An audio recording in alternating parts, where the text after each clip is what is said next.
Alright, I'm back live. See if everything works.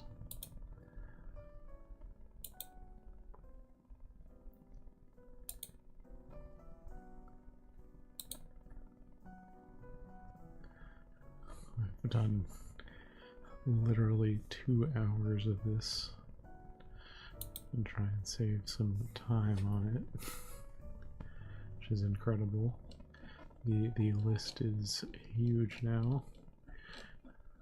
I don't know if there's any way to know how many I've picked. You can also literally reorder them if you wanted, but I'm just gonna go as it fell. The things I'm most interested in, the top of the list we looked at last time, but it's also pretty interesting to think about which Pokemon do I like the least. I won't say hate, except for whatever's in last place. That one's totally hated, whatever it ends up being.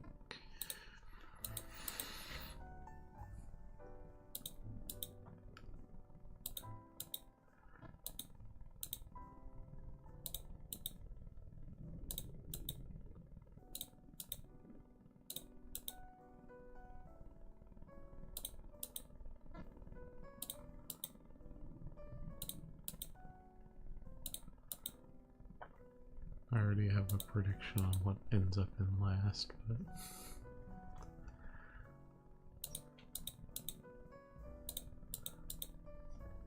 I think I gotta be at least like 80% of the way through this.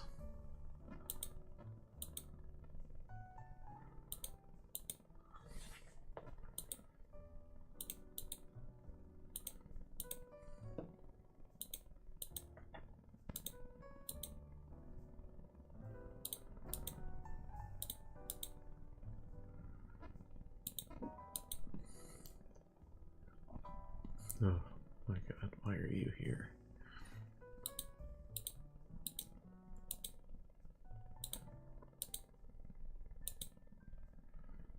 Ugh.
think the bigger surprise is going to be, I bet I still, yeah, like, Ariados. Relatively cool Pokemon. Why are you so far down my list? I don't know, I guess there's better bugs like our Scolipede right here, but...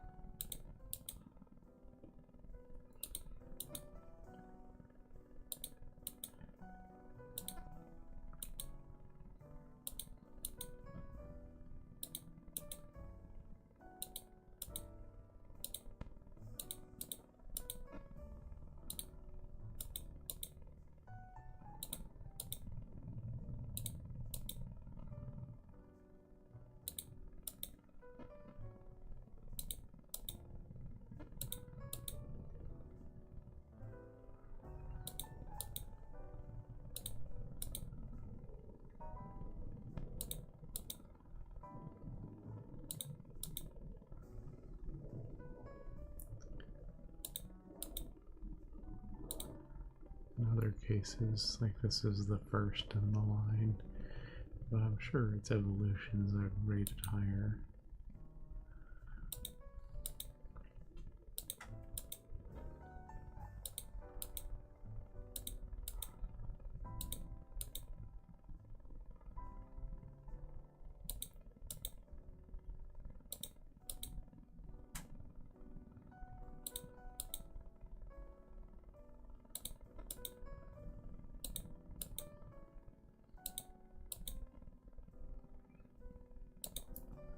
This is a crazy pick right here.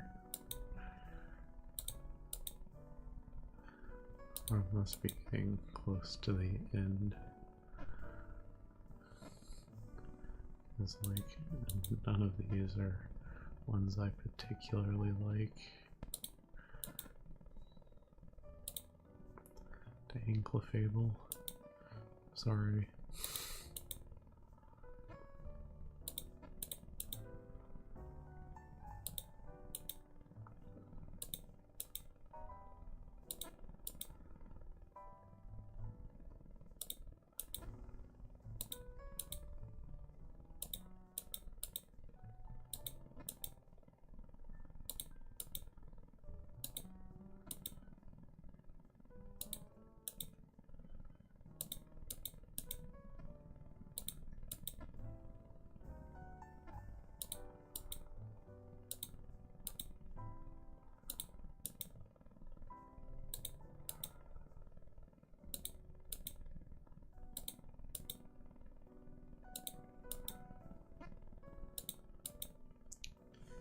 Talonflame, dang.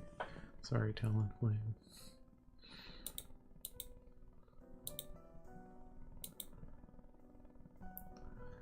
Welcome, Mr. Goose. Chat works. Good. I have no way to know, but I think I'm like maybe 80–90% of the way through the list. There's a lot of Pokemon, so this I think is actually the most interesting part. What is left that I haven't selected?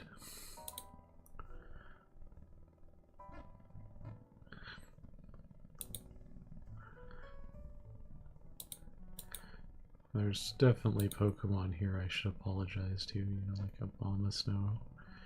Great Pokemon. I guess he just sucks compared to everything else.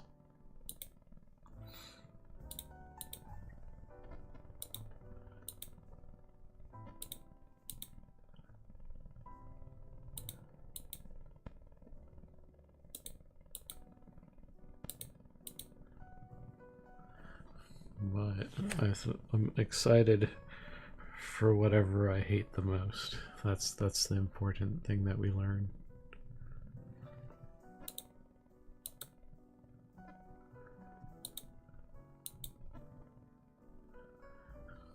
Fizzle. Nope. Golbat, you belong here.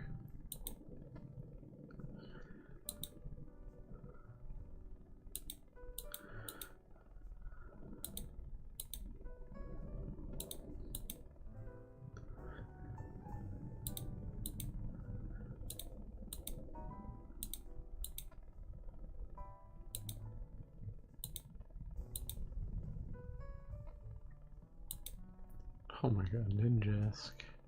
You don't deserve to be way down here.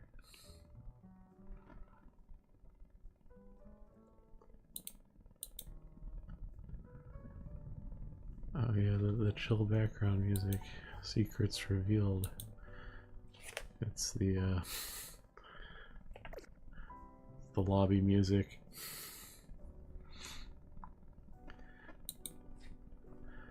Nothing quite like lobby music for your background.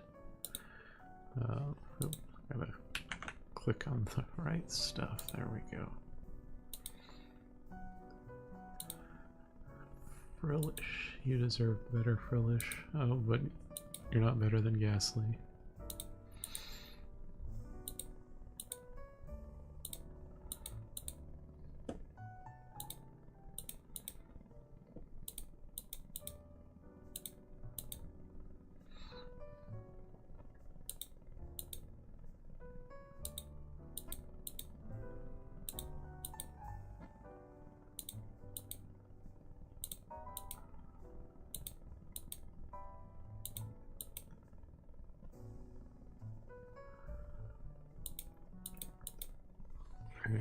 So it'll be, I mean, it's a low energy stream, but I guess 3 exciting moments in my opinion.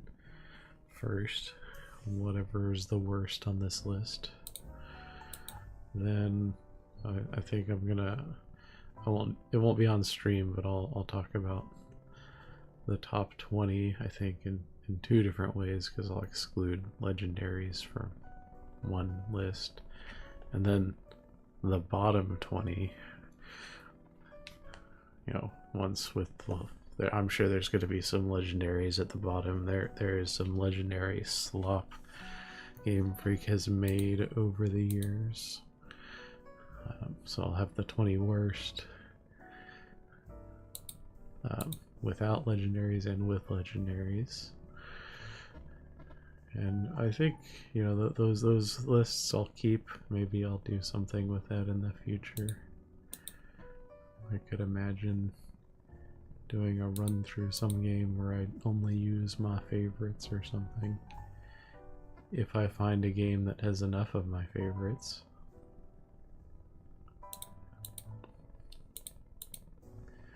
Or better, play through a game with the Pokemon I like least. I think that's probably fun.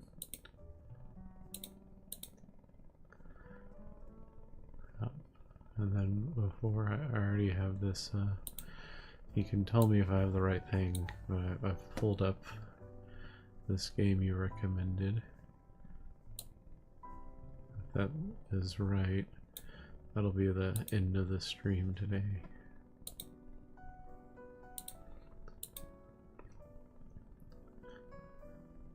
I'm committed to experience it.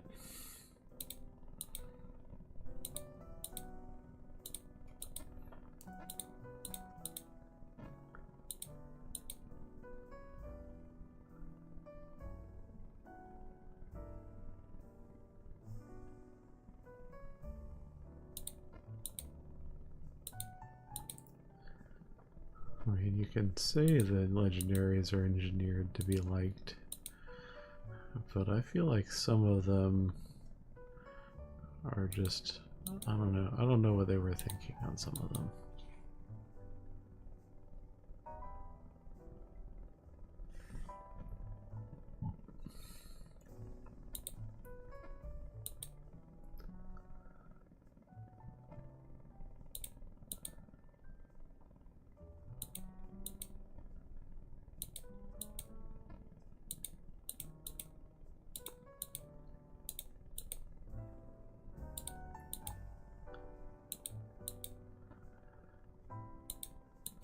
We also will probably get to go down a rabbit hole of the distinction between legendary, mythical, ultra beast, and then there's the paradox Pokemon. They all exist in some strange, vague categories that don't matter.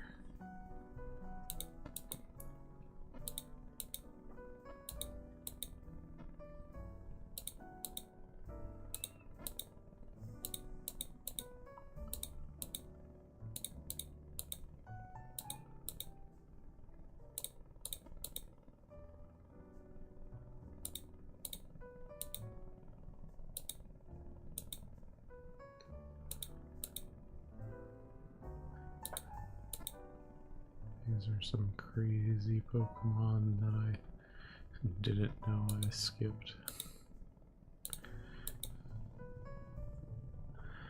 The Paradox Pokemon are as cool as they sound, actually. And there's past Paradox and future Paradox Pokemon.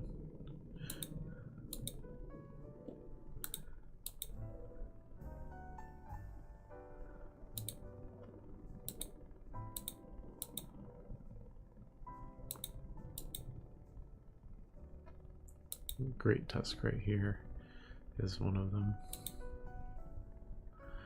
This Iron Crown's also a Paradox Pokemon.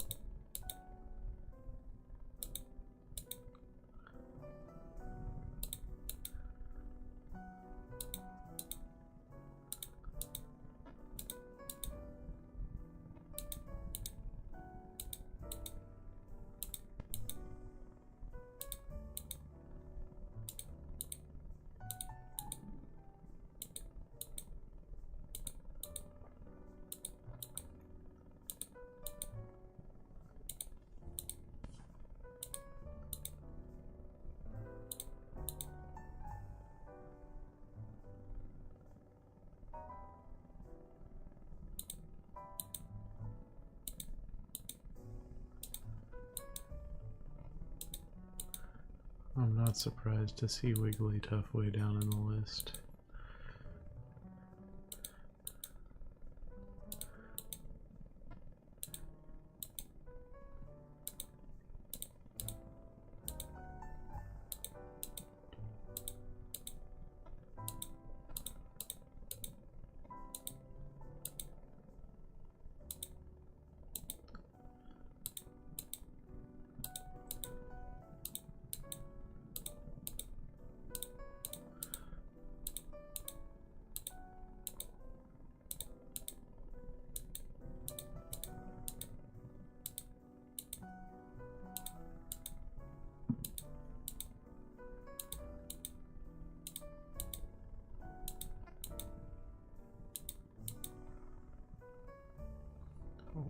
Man. Alright, I'm gonna click Watchog because this one's, they claim, not designed to look like Donald Trump, but it does.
You like the crazy fish?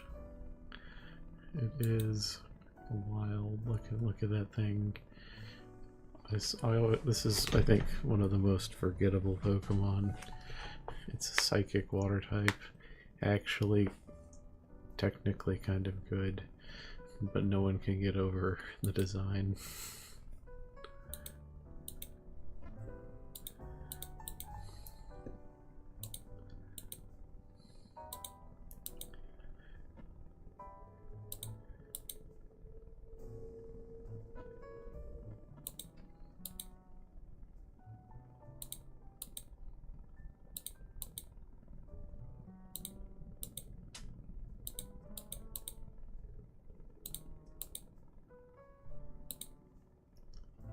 Yeah, I'm picking a dung beetle over you, Igglybuff.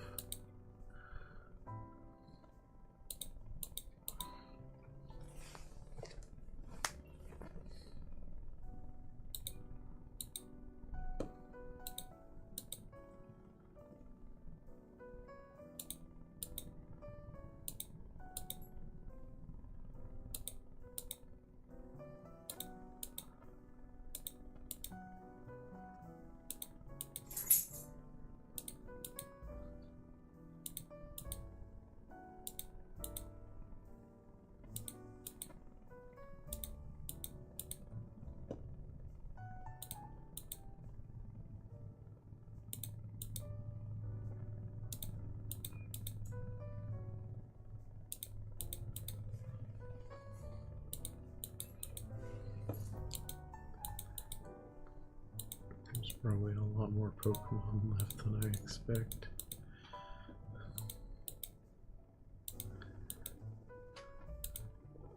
I mean, it's only 1,025. That's not that many, right?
I regret to inform you that I think at this point, between the first stream, this stream, and that offline time, I'm at like 4.5 hours.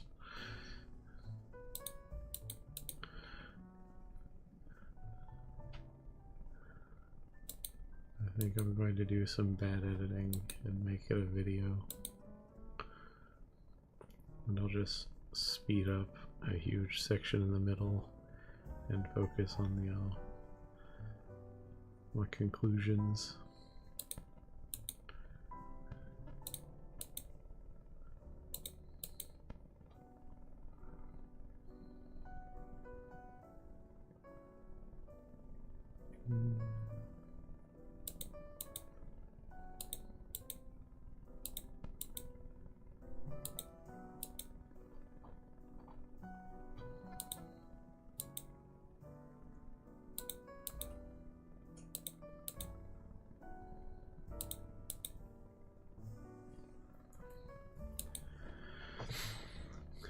You kind of deserve to be here, Kamala. You're a cool Pokemon, but not memorable.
why people are wrong to disagree. I mean, if people disagree with my opinions about Pokemon, they are wrong.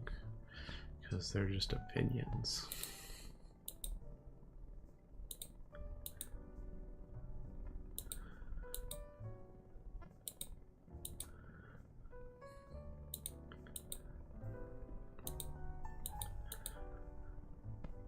This is probably the only case where I can't be wrong. I'm wrong about plenty of things in my life. But I'm not wrong about which Pokemon are my favorite.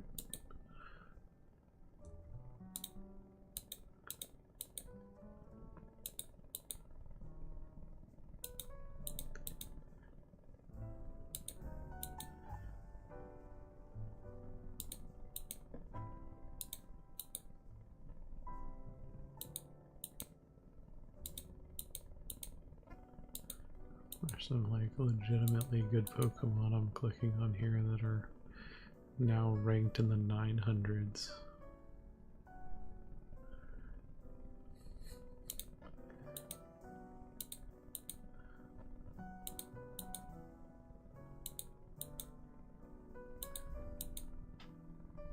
Oh, Jinx, you're here.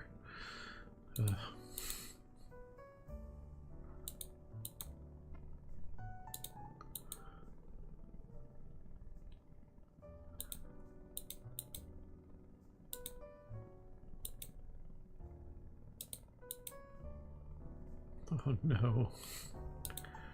Alright.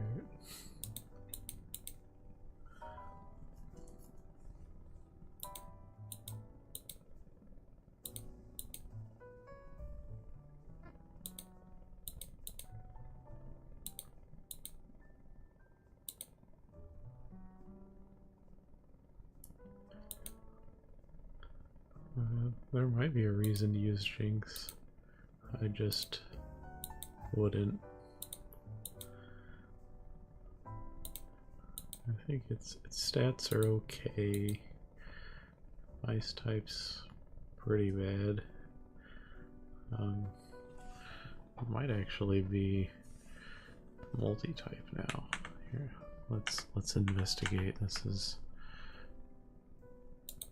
paramountly important.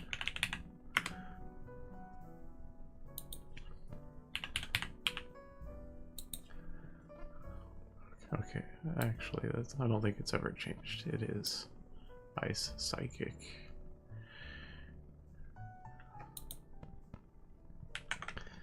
So here's the reason you would use Jinx. So, I mean, it's not very good on the stat front. 455. It's pretty tragic. But you might use it in an early generation because 95's relatively fast in the past games with a pretty good special attack stat.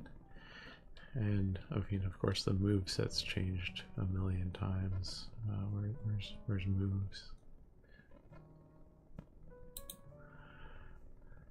Moves learned. Oh yeah, it's not in Legends EA. I mean, we could go to like Generation 3. Yeah, even in Generation 3, it has a pretty deep learn set. Well, it can learn a lot of TMs. It doesn't have that many moves it learns on its own. But most important is Psychic. You know, it's a Psychic Ice type with Blizzard and Psychic and some other interesting things. You could do something with Jinx.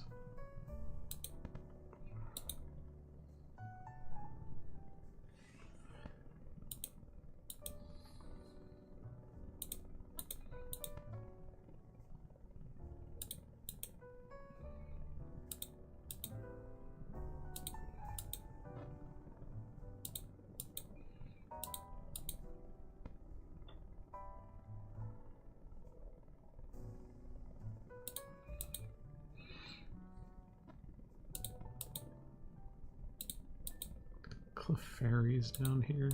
Sorry, Clefairy.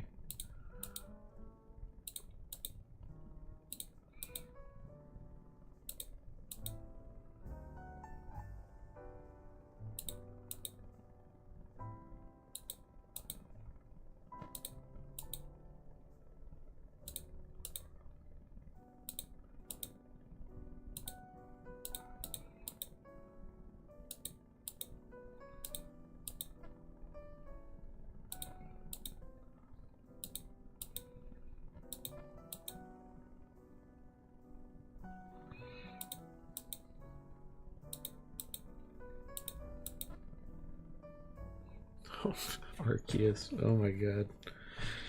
I've left the god behind.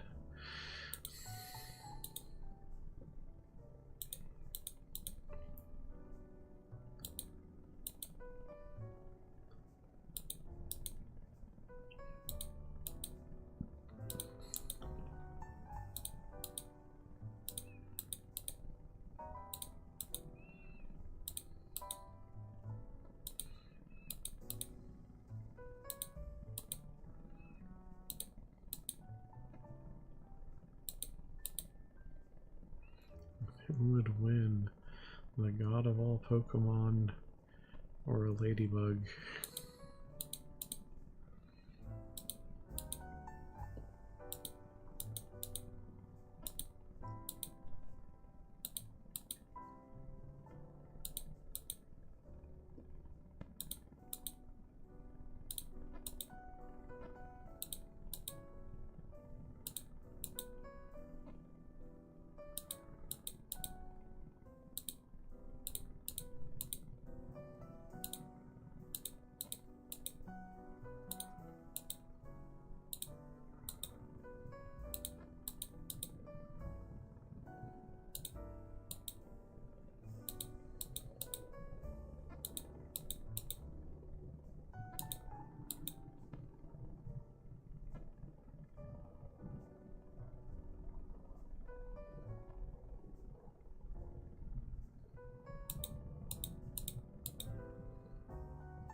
This Pokemon is an apple pie.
Oh, Lord.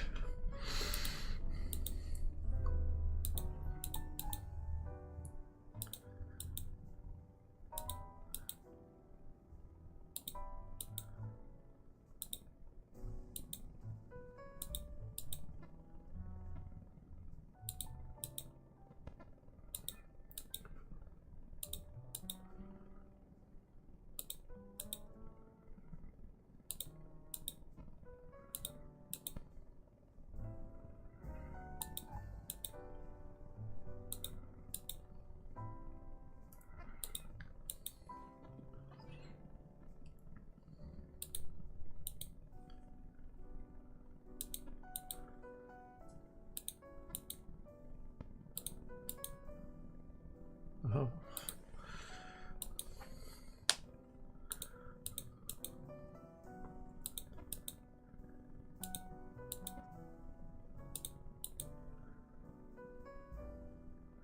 I think we're probably close to the end now.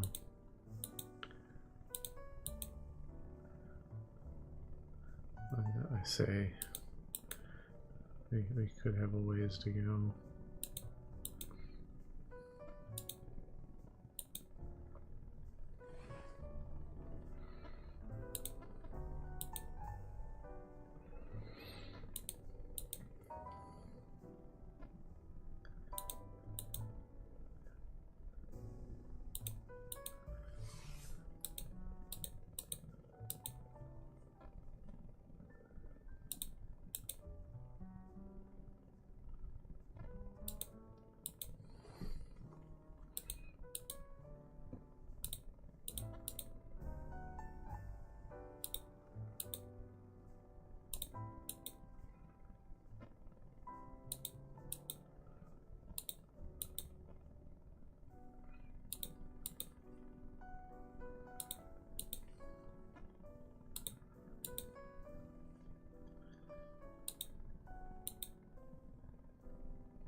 I predict we're very close to the end now.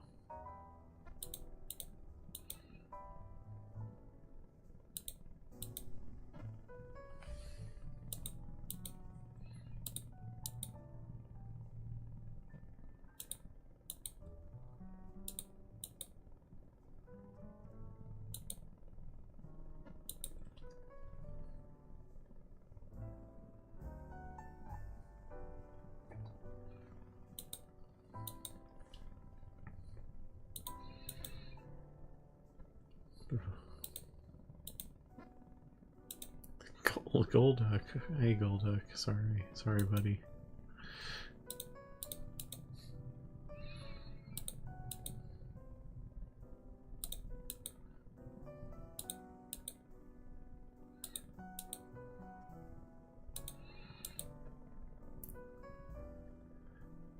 For the record, Psyduck got picked a long time ago.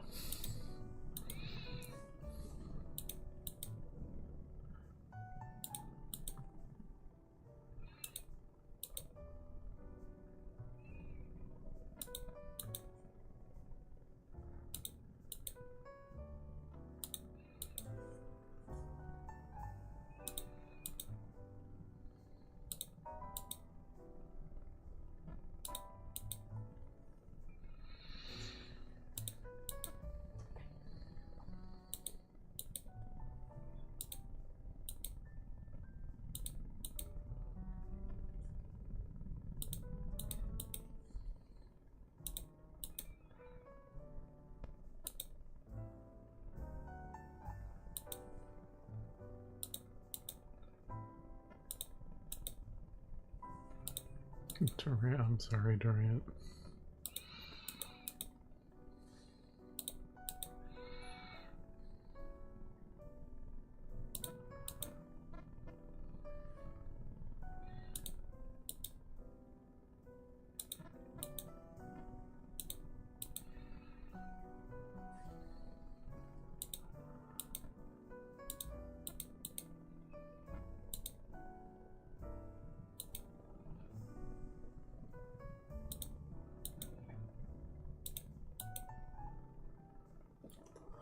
Okay, we've done it. Give me 1 second. I'll be right back.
Okay.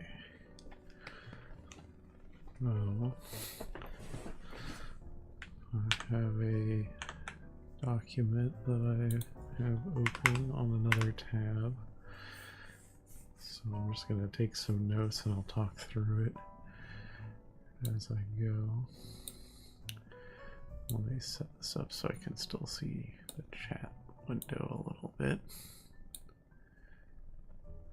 Okay. I mean, yeah, I should mute my mic when I walk away. Usually I do.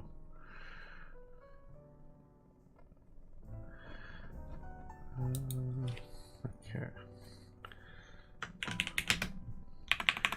Oh, I can do 2 things. I should be able to save this.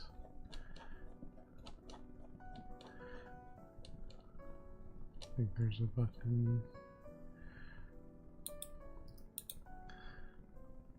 open that. I'll save that in my tab. That is a terrible link.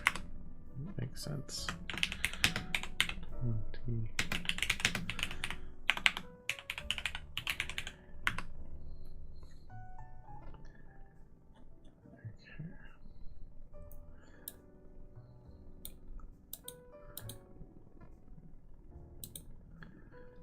We got Articuno, which, I mean, that's always been my favorite. I don't really have any reason why. I kind of liked its design in the original games, and I thought Ice type was good back then.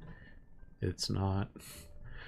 Articuno is sometimes used by people online, though. Like, I think it's got decent defenses, and you can do some interesting strategies with it. Number 2 there is Cerulege, right? Cerulege, I think it's a really cool design. Like, it's a fire type, but the fire's all blue because it's super hot or something. It has some really overpowered fire attack. Aegislash was really good in the original game it was in. It was really bad in Legends EA. It has a signature ability in the game, in the regular games, which switches, like the image here, that's defensive stance, and it has an offensive stance. In offensive stance, its attacks and special attacks super high, and then in defensive stance, the defense and special defense are super high. So you can kind of just switch back and forth and really play around your opponents. It's crazy good. And then there's no abilities in Legends EA, so it just sucks, which is funny. Charizard needs no explanation. It's Charizard. Dingo, I talked about a few days ago. Goldengo is just kind of a busted Pokemon. It has a really high, I think it's special attack, and it has a really incredible ability. It can't be affected by any status conditions. Like, it has, and then its signature move is good as, no, the ability is good as gold. It has Make It Rain, which is steel type special attack that hits both opponents for massive damage. Frequently you can one-shot the field with a Goldengo. Dinkaton's not actually that good, but I just like the design. And that Spiritomb used to be really good. Famously in, I guess, is it Generation 3 that Cynthia's from? No, Cynthia's Generation 4. And Spiritomb is Generation 4. Spiritomb has like a real, like, it's like a side quest if you wanted to catch one in the game. And it's not a side quest they actually tell you about. You have to do a bunch of stuff, and then he'll appear in one specific spot. So most people's first time encountering a Spiritomb in the franchise was against Cynthia, the champion. She leads with Spiritomb. It's a dark ghost type, and this was before they added fairy type. So it has no weaknesses, good defenses, and a relatively high special attack. Like, it's just kind of an insane Pokemon. Melodic is the Generation 3 Gyarados, basically. I think it's, honestly, I think it's better than Gyarados. It's not usually actually better than Gyarados, but I think it has, as I recall, it has a pretty good ability to make it kind of a defensive wall, and it's just a water type, but Okay, we have Dragonite on the list. I don't think Dragonite would have been on my list before Legends EA, but the Mega Dragonite was fun enough to use that I like it more right now. Zapdos is on the list. For the same reason Articuno's on the list. Garchomp. I mean, it's kind of thematic too. Melodic, Spiritomb, and Garchomp are all Pokemon Cynthia used.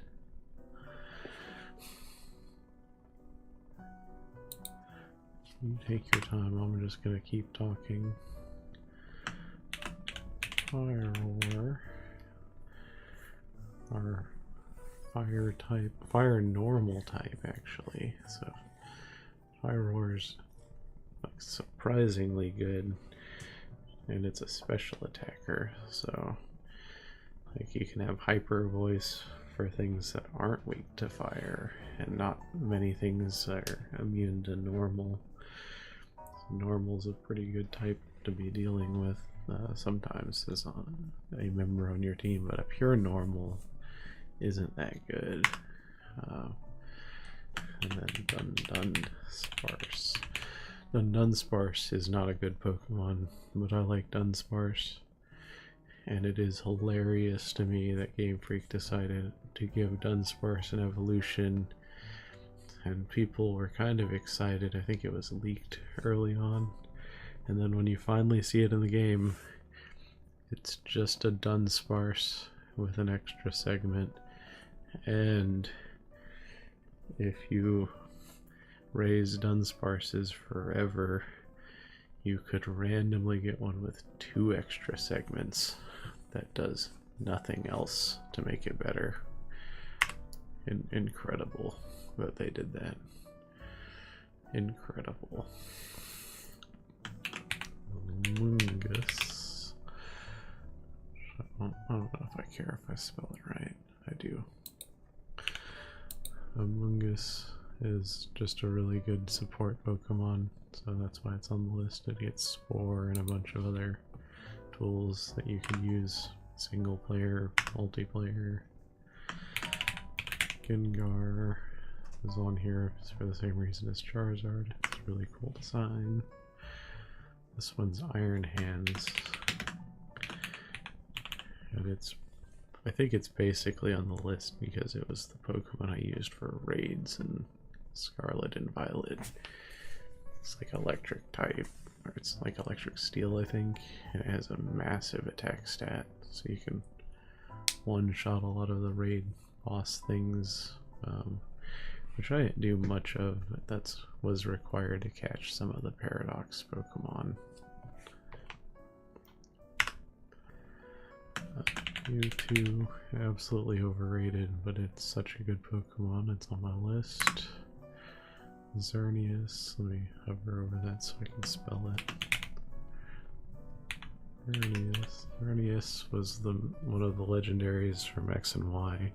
It's the X, and it has a signature move, Geomancy, that doubles, I think it's speed, special attack, and special defense. I could be wrong, but it basically doubles all of its relevant stats. And there's an item you can get in the game. The Geomancy takes a turn to charge and then it goes off the next turn, but there is an item you can consume in battle that takes a 2-turn attack and makes it a 1-turn attack. It's, you know, probably one of the best legendaries of all time. I don't think Scolopede's a very popular pick either. I think it's a cool design just because it looks like a alien species. And then they added a Mega in Legends EA, so that's why it made it so high on my list. And Incineroar, yeah, Incin is the best Pokemon of all time. Maybe, I don't know if that's my opinion, but popular opinion, that's the best Pokemon of all time. So I'm just gonna duplicate my list now. my document that's not visible. And I'll delete the ones that are legendary, so I have another list.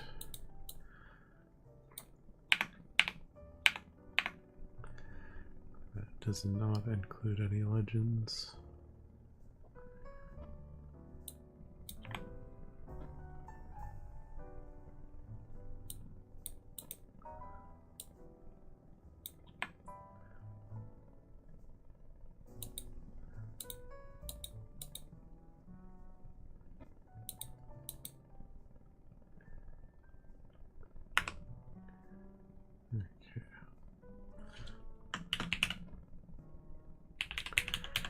Electros is absolutely also on this list because of Legends EA. I used it in my shiny only run.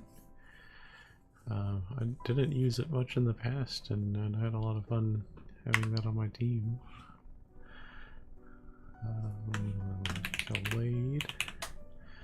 Gallade is up here on the list because it's frequently been one of my Pokemon I've used as a catcher. Like, I give it Swords Dance, Hypnosis, False Swipe, and like a Psychic move, and it just helps me catch everything in a game. And therefore, a Pokemon that I've never really used for any of its normal use is on my list, which is fun. And I have this one on the list. I didn't actually use it in Scarlet and Violet because I didn't catch it early in the game. It's a second stage evolution, Abraliva. It's an olive tree. That's what those little things on the branches are. But it's like Pyroar here. It's a grass normal type, so you have, you know, having the extra normal type is really interesting since they're immune to ghost. And grass, fire, water are, since they're the starter types in Pokemon games, having grass, water, and fire types that you like is just always good. And then the final non-legendary top 20 would be Steelix here. That feels surprising, but it makes sense. I think it was notably difficult to deal with in Legends EA. And it's probably the most famous example of fixing a bad Pokemon. I mean, it doesn't really fix it. It's still easy to take out a Steelix. They're weak to water and fire, and a number of other common things can really take them out quickly. But it was like the first notable instance where they were trying to address Onix being such a bad Pokemon. Onix was ground rock type. You could one-shot an Onix with like a water gun. It was kind of ridiculous.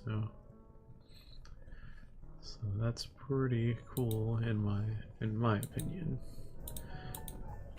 Now we get to go to the best section, the bottom 20.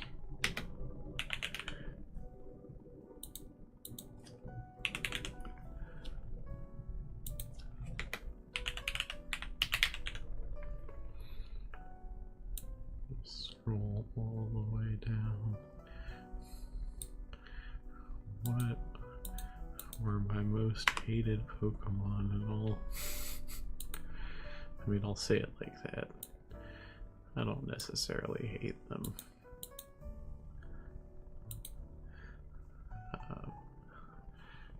Okay, there's no way I could spell this. Fenzendipity. So Fenzendipity, I think it definitely deserves to be my last place. These three are all legendaries they added in the Teal Mask DLC for Scarlet and Violet. And they're all kind of villains in the storyline, so there's already kind of like that negative feeling about them. But also, like it wasn't a very good story. So they are down here at the bottom of the list purely because of that. Like the main legendary in that DLC was Ogre Pawn, and Ogre Pawn's much higher on my list somewhere. I don't think I've used it because it's a DLC Pokemon, but it has 4 forms, lots of things you can do with it, and none of these really do anything of note. They're all kind of similar. They're all poison type, I believe. I think this one's Poison Fairy. We can look them up, but like, yeah, the only reason you to use them is if you chose to use them, and when you get them, it's at the end of a DLC when everything's high level already. So there's no reason to use them.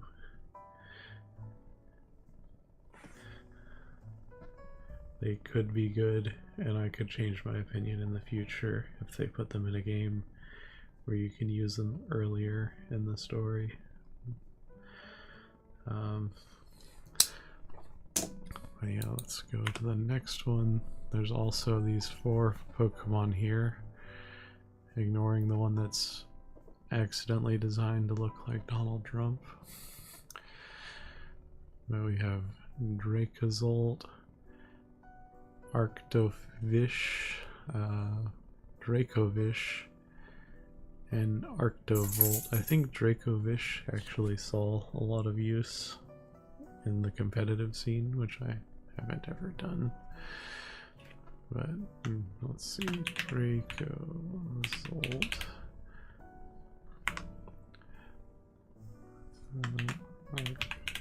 Arctovish. I mean, this is a. Come on. I'll go ahead and type Gumshoes. I'm going to put them all in. But I'll talk about them as a group.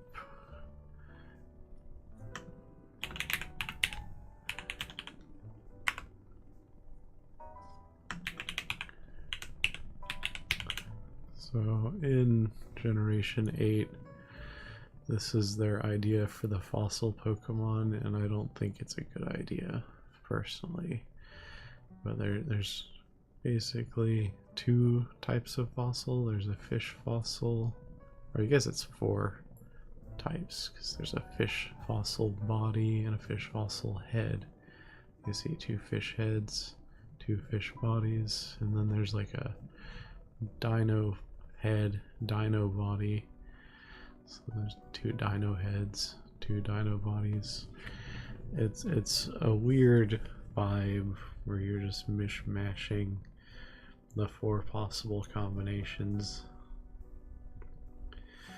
and that's really the only reason they're that far down on my list. I think the design's bad.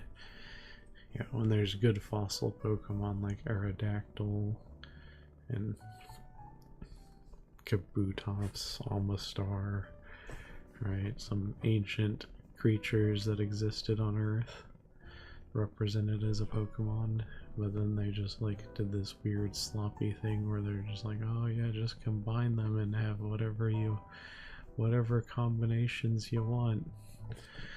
It's weird to me. I don't think it's a good design choice. I will say though, as I recall, Dracovish in particular had a very busted attack stat, so people did actually use it. So of the 4, it didn't get the highest rank on my bottom list, but it probably is the best. And then we can talk about Gumshoes. Gumshoes was in the Alola region. That sounds right. Generation 7. And it was one of the totem Pokemon, which kind of replaced the gym battles. It's the first one you encounter. It's just a normal type. The design's why it's so far down my list, because it's just, I don't know, kind of lame. There's other normal types down here, like Watchdog, which is a better, boring normal type.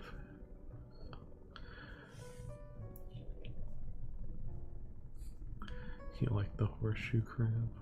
That's fun. Okay, we can talk about the other one. Okie dokie. Okie dokie gets a... Like both of these I ranked above the ugly fossils, so... and I didn't consider their names as a part of it, but Okie dokie is really fun to say. And so is Monkey Dory, so they got that going for them.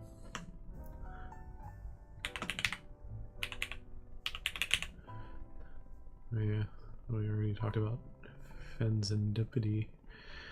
They're all part of the same trio that's kind of just bad storytelling, so I have a negative opinion of them. I feel pretty bad for Durant down here, though.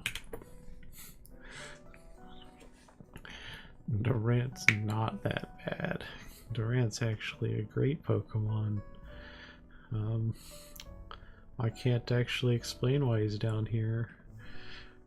Aside from it just being an ant, it's also a steel type ant, you know. I'll say some good things. You know, there's good things to say about it. It's not the worst. It should probably be higher on the list, but I'm not fixing that. Slurpuff, and then also the Spirites. Apparently I rated its evolution higher somewhere. They're in the same... I think these were Sword and Shield. So Generation 8. Why did I rank its evolution so much higher? That's funny. I don't know if there's an easy way to search for it. I'll just assume it's pretty low. We'll talk about it as the evolution. So we have Slurpuff. It evolves from Swirlix. Then you have Spirites, which evolves into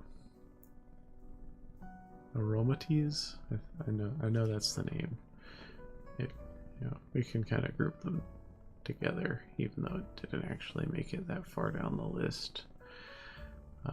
There's two reasons why they're rated lowly. This one is the fragrance Pokemon, and I just feel like it, you know, I know what they were going for. The idea is to kind of represent the idea of cologne and perfumes in a Pokemon form, and I don't think they did a very good job of that in general. So the design's kind of wonky in my opinion. And more importantly, both the Spirites and the Swirlix have to be traded holding a specific item to evolve, and that is one of the worst mechanics Game Freak ever designed, and the fact that they're still doing that in Generation 8. Yeah, they did that in Legend ZA. These are included in Legend ZA. So you have to trade it with an item, and there's no easy way, aside from having friends in real life, to do that. So that's one reason they're down here.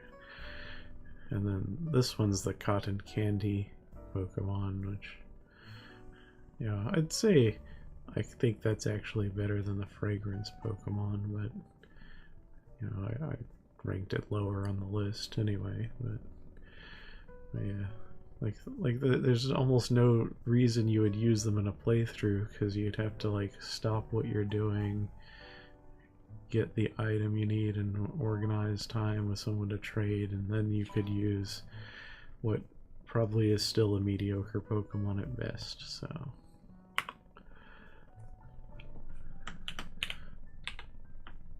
Wo-Chien. You know, it's kind of disrespectful of this ancient weapon snail tank thing, but he's just down here because he looks kind of lame. Sorry, Wo-Chien. I'll just write down I mean, it would be pretty interesting to do a playthrough with these fragrance and cotton candy Pokemon. Enamorous. Enamorous is...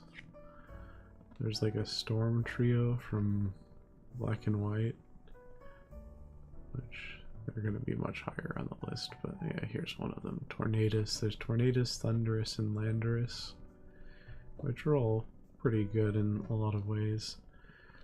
Enamorous is like a love weather god, deity, djinn, you know. It's not actually necessarily a bad Pokemon, but it's only available in Legends Arceus, and it's kind of a difficult quest to complete, to obtain. It's just kind of annoying, and like I think the design's not as good as the other three, and that's why it's way down here. This one is my lowest rated, so this one's a Ultra Beast.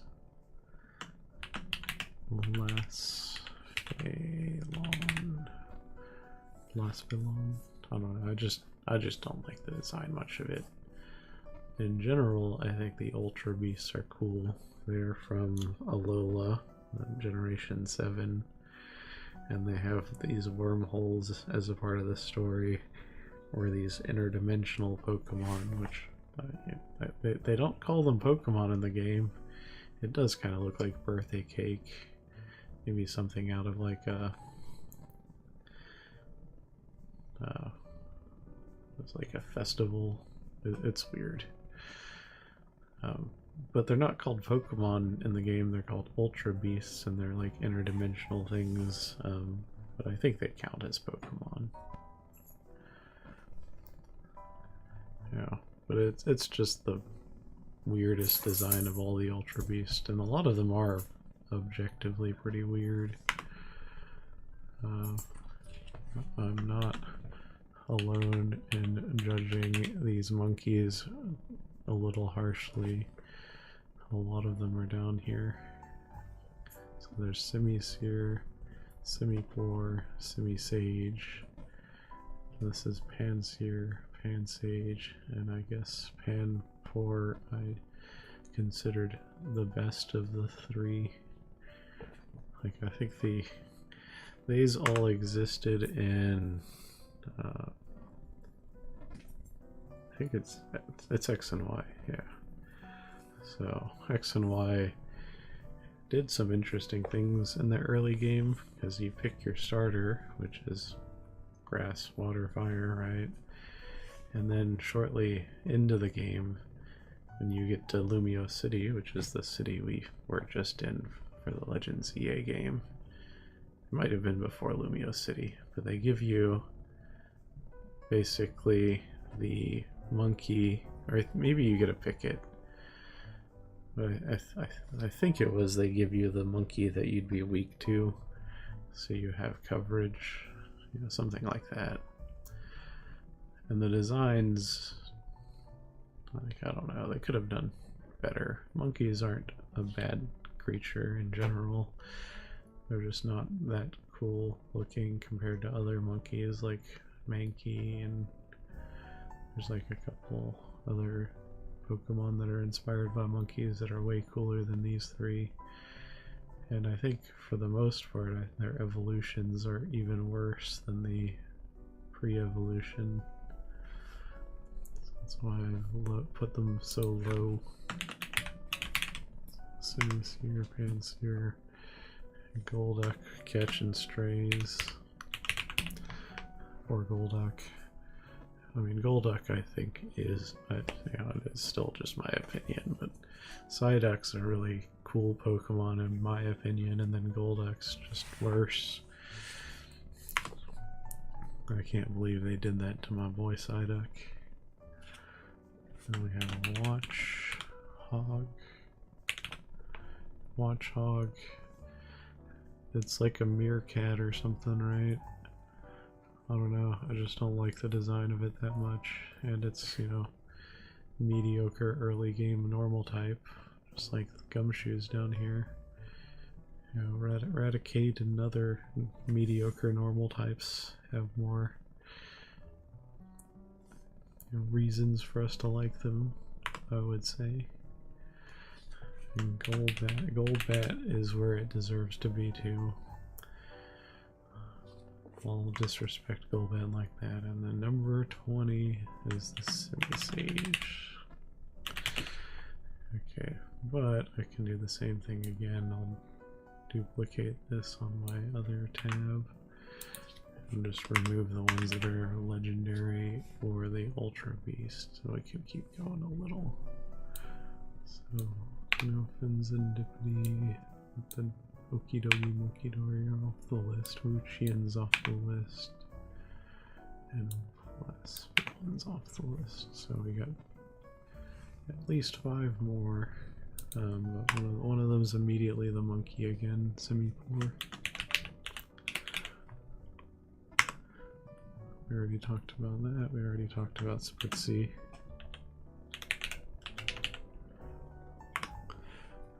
Jinx deserves to be down here, I'd say. I mean, it has kind of a controversial design.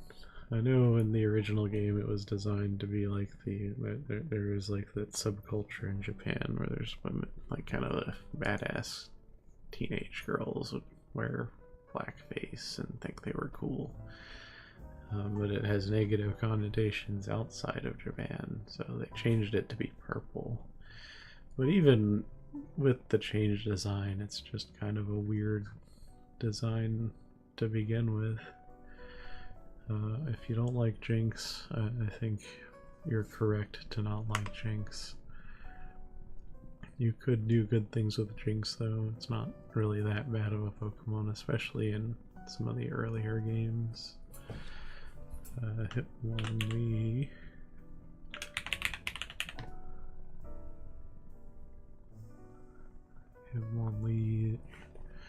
Hitmonlee is just okay. I think that's why he's here. What's a Garo? And Tyrogue can evolve into Hitmonlee, Hitmonchan, and Hitmontop. And I mean, I don't like the design of it really, but also frustratingly, the way it evolves depends on the stats, your attack and defense, and how they are relative to each other. So it's pretty frustrating to evolve a Tyrogue into the fighting type that you would want to use.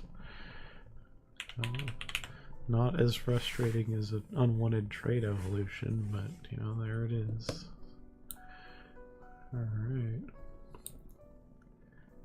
And with that, so I have that saved, I have the incredibly long list saved.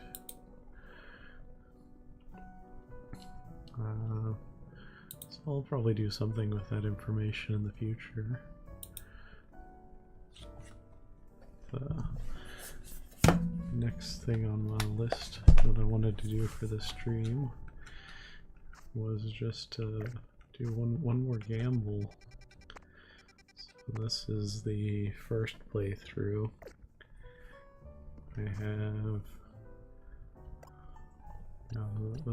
these 4 were ones I used in my game originally.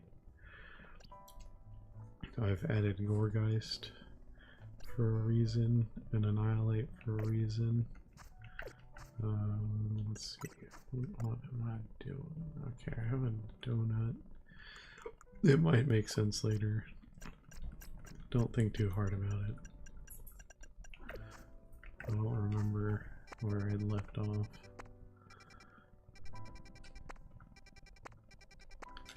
Okay, now I know. So this is their idea of what is riveting gameplay.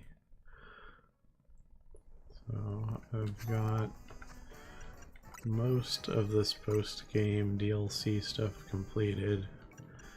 At some point I'll probably get together with my sister and help her do trait evolutions, but I need to evolve some Porygons so I can have a Porygon Z. Again, trait evolutions are bad, and Game Freak should feel bad for including that.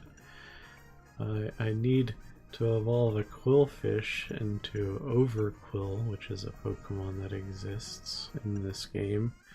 Unfortunately, you can't just evolve a Quillfish into Overquill. You have to get a Hisuian Quillfish. So that's one problem I still have. I talked about Feebas, but, you know, in the last few streams. Feebas is a cool Pokemon. It evolves into Melodic, which is one of my favorites. Great Pokemon. To evolve it in the original game, Generation 3, you had to use like this beauty mechanic they had in the game. You feed it a bunch of stuff and then it would increase its beauty. And you could then evolve it into Melodic. That does not exist in games anymore. What they did is they gave it a prism scale that it has to hold when you trade it, so it falls into the Porygons over here.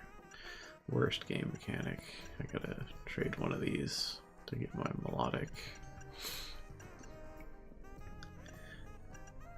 I need to get another item to evolve Armarouge.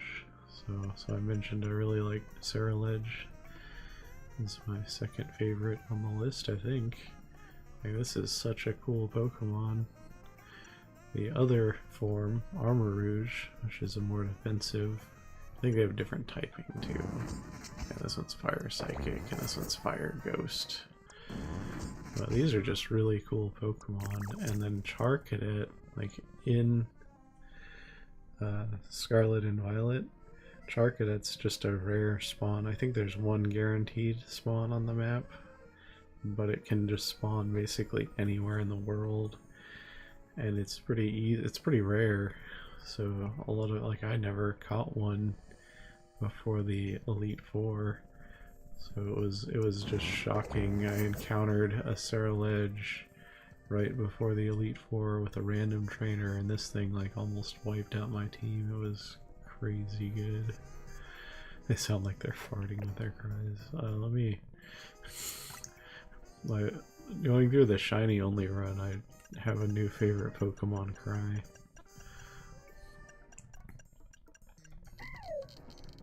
Oh my god.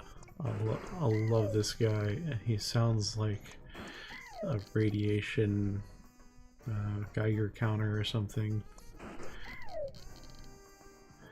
I had it on my team for a while, and every time it came out I freaked out. It was hilarious internally. Okay, but I think that's it for the regular Pokemon. The other things that I'm looking for now is there's the last of the 4 horsemen, Keldeo. So I could randomly get lucky and encounter that in hyperspace. And then there's also Latios. I got the Latios, but not the Latios.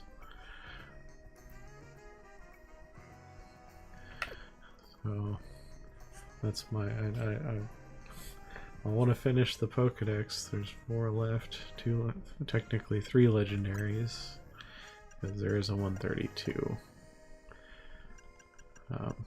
But I just want to also highlight how bad this experience is on stream. So, and I have some strategies to make it a little better. Well, let's just go over here. So, what they've done for us. And some of the DLC was kind of good. You have like a little bit of an extra story. You get to encounter characters from the original games. You get to like rebattle some of the characters from this game, but much harder. There's lots of good things I could say. But we're not here to talk about the good things, we're here to talk about this. It's like you give the donut to Hoopa, he opens up a portal. In the base game, you can just kind of go wherever you want and find the Pokemon you want. In the DLC, you open these portals and encounter whatever Pokemon are in that random portal.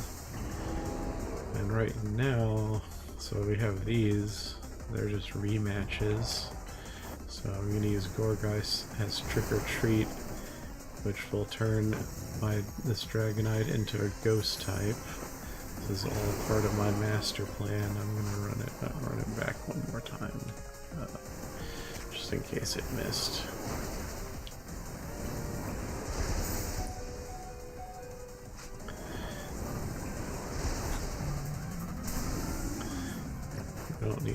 We don't need that one. Now we use Annihilate. Annihilate has Rage Fist. And Rage Fist gets stronger every time Annihilate gets hit. With no limit.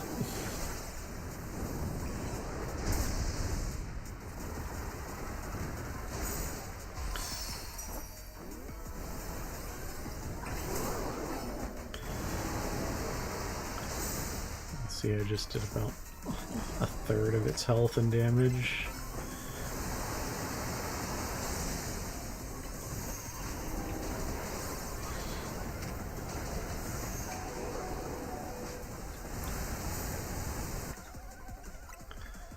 Go ahead and use a potion.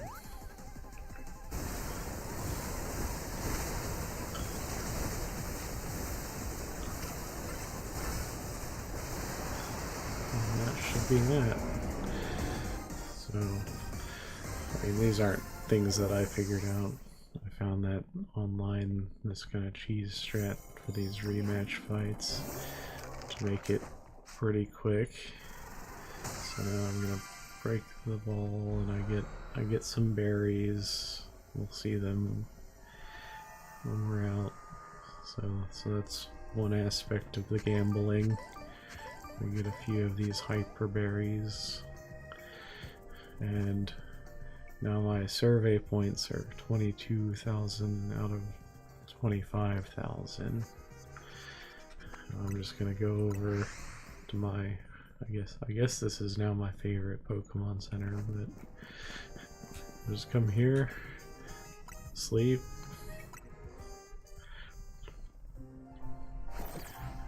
And we spawn new portals.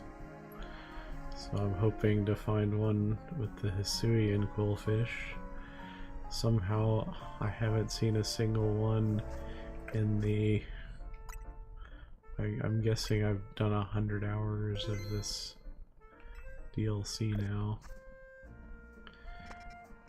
So I think the Quillfish can only spawn in a 3-star or higher. I'm going to do that for sure. I think it's water poison, so it could either be in a water one. You can see the poison icon on this map, but no Quillfish.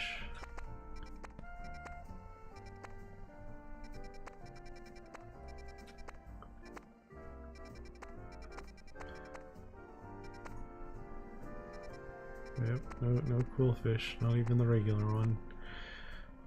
That's great. I mean, I could just sleep over and over and eventually I'll find one, but we can go through the other gambling. No, I don't want to spend the rest of the stream complaining about Game Freak. We'll just do one gamble and see if we get lucky.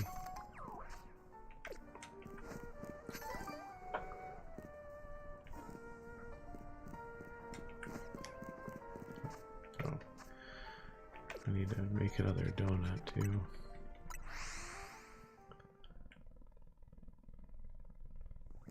Yeah. I mean, I could make them in bulk, but I know I need some specific amount of these berries to do the final challenge. So I've just made them one at a time.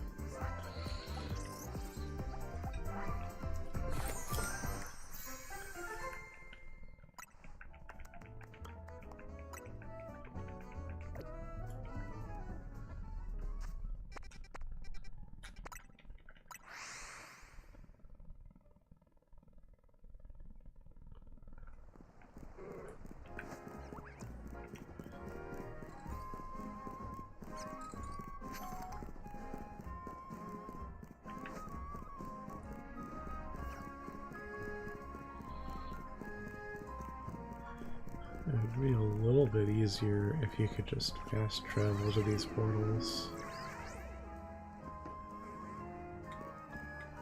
Pokemon are weird. I would like someone at Game Freak to explain why they think the donuts make sense story-wise.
So finish the survey.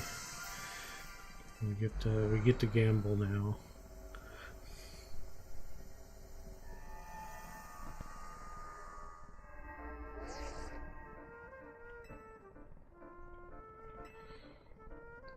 And you get this dialogue every single time, which is kind of crazy.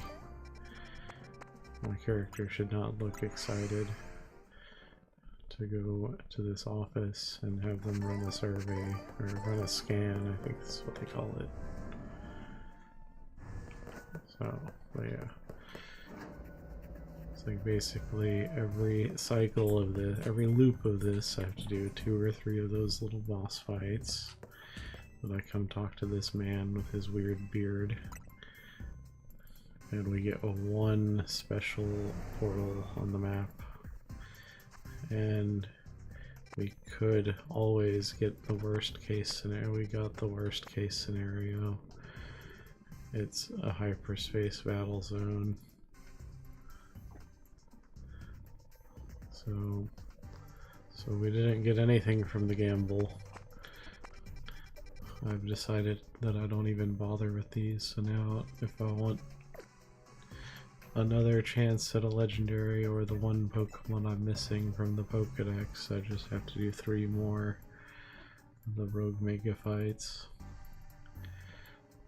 And I'm doing it because I presume in the future I'll get a reward for having the complete Pokedex, but man, this is probably the worst experience in a Pokemon game to date. Alright. Alright, let's set up the, let's see. Let's put this to sleep. Turn on. I'll turn off the video capture. And then I can.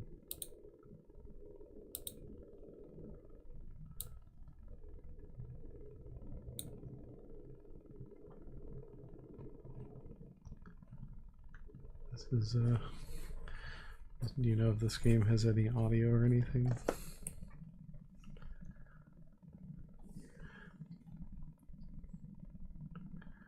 This will be the next thing.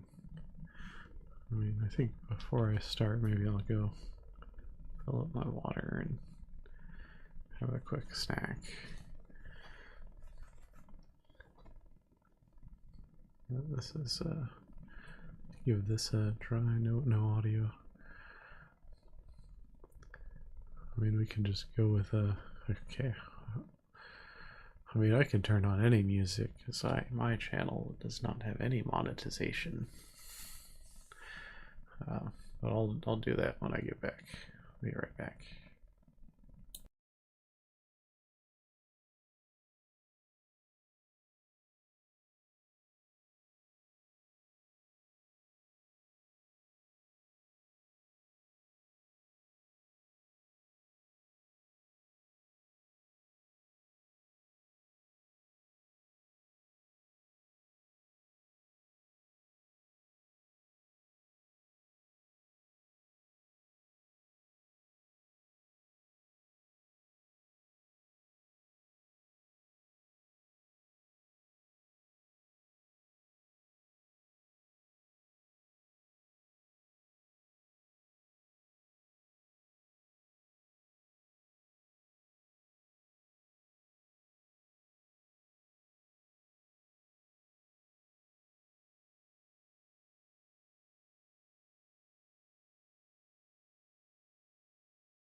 Alright.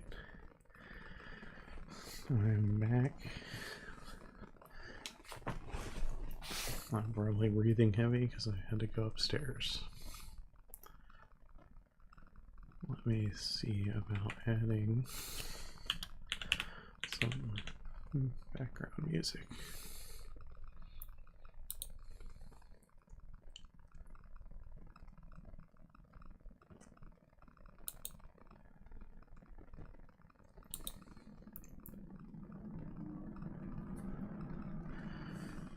I'm going to be incredibly fancy and find some elevator music. But you can help me make sure it's not too loud.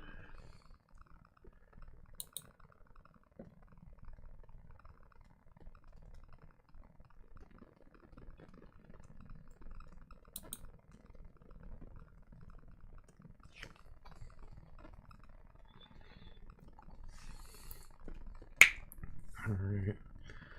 I mean, we'll start with stage 1. And so I don't know what I'm doing. Come on. You can do this, Charles.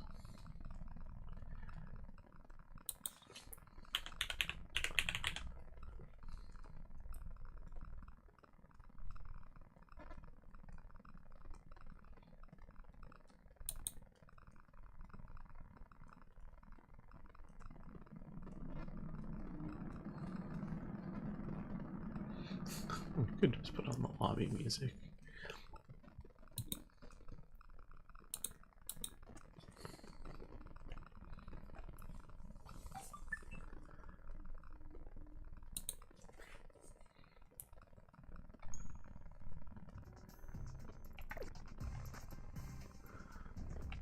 This is not this lobby music.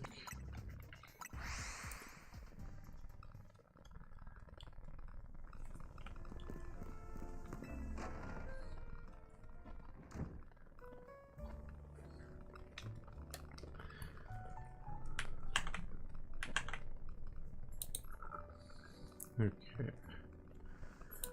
That's 7. Alright. I'll just assume I can click here.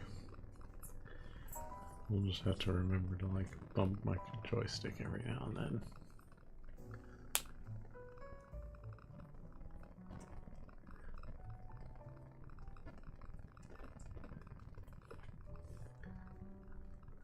Okay. Currently only stages 1, 2 to 3 are available. Stage 1 is a little bigger than a tutorial. That's nice.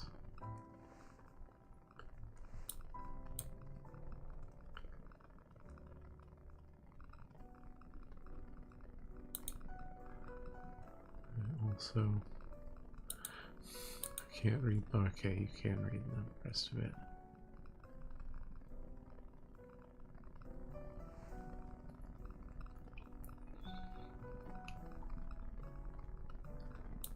Okay. Oh, look, we're waiting.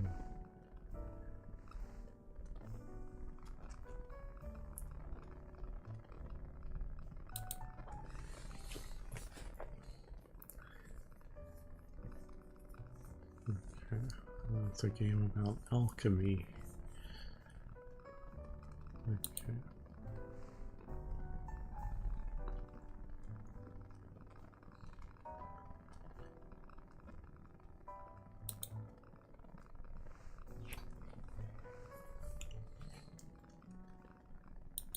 Okay, so we're trying to save our father.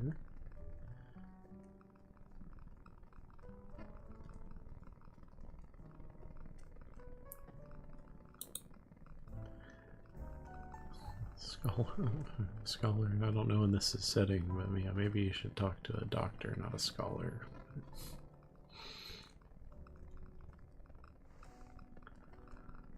We're going to the Asterix library.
Rusted pedals, broken pipes.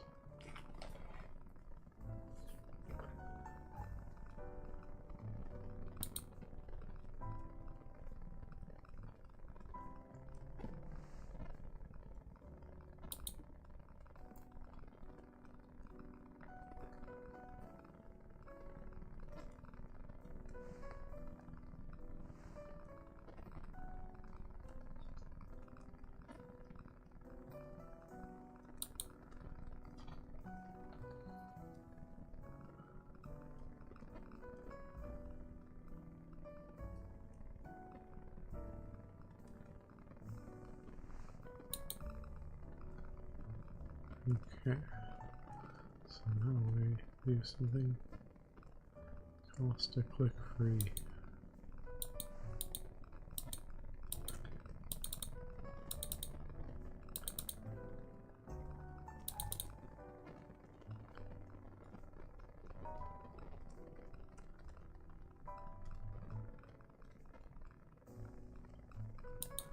Okay.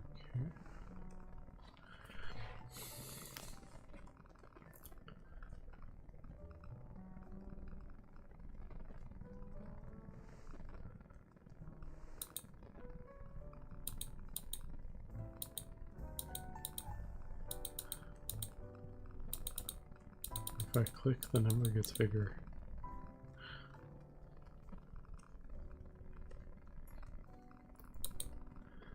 What if I just want to make the number bigger?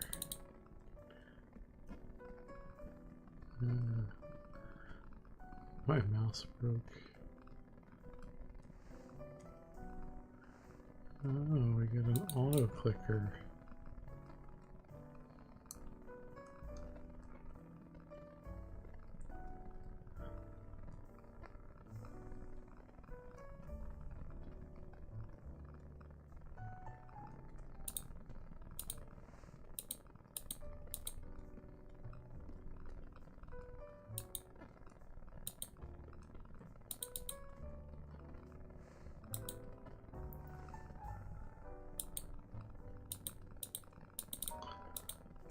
I'm just gonna click on things until I learn something.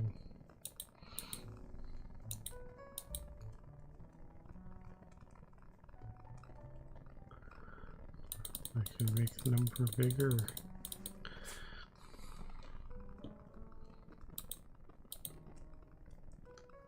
I did the right click.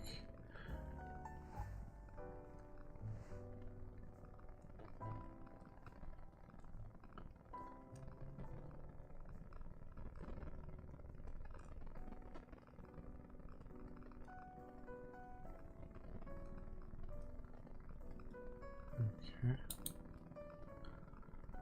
Wondering about ways of obtaining water. I bet we click, yeah.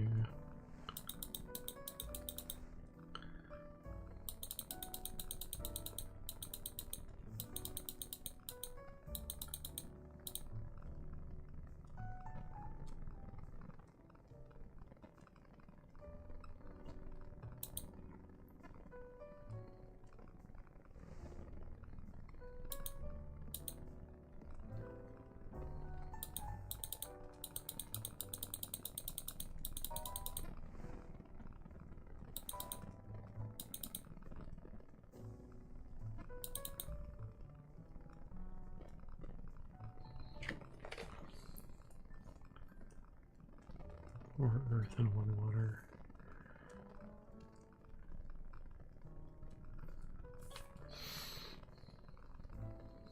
Okay, and we can do some upgrades.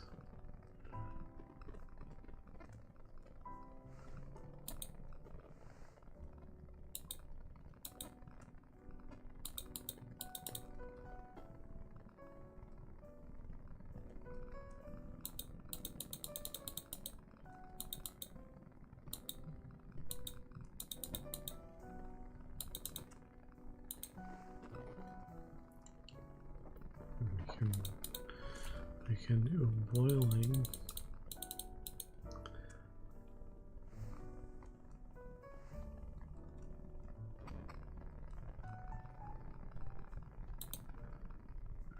Okay.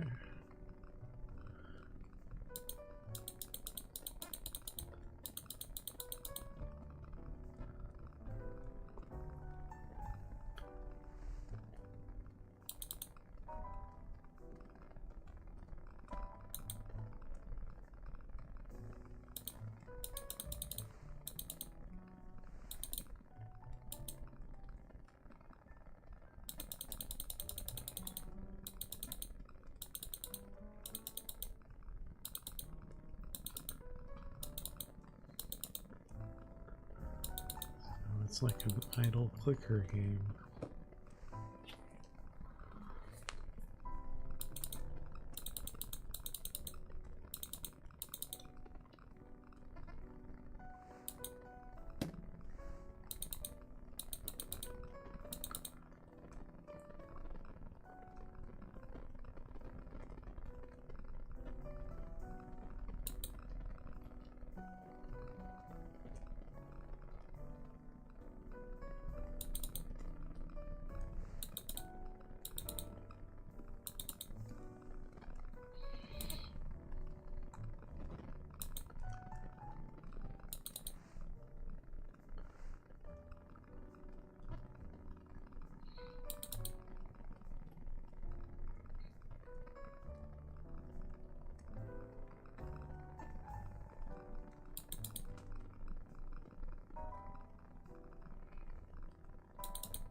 This is pretty simple.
Eventually we'll get enough earth and get that upgrade.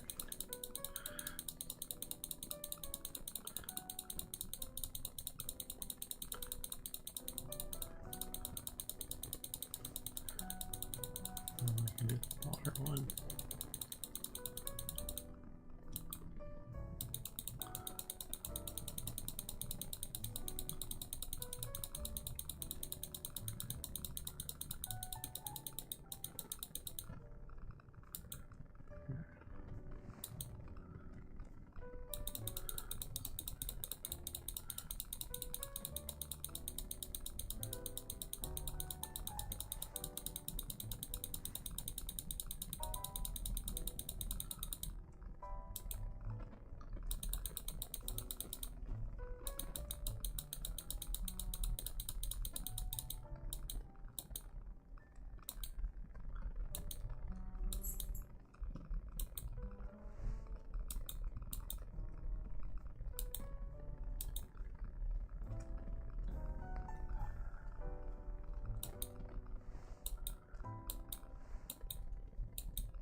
volcano made with brass alloys.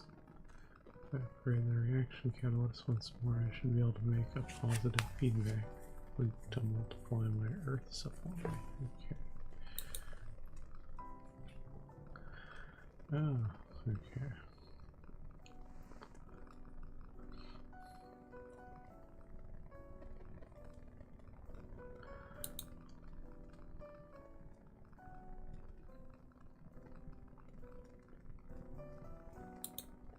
Oh yeah, now the fire's shooting up.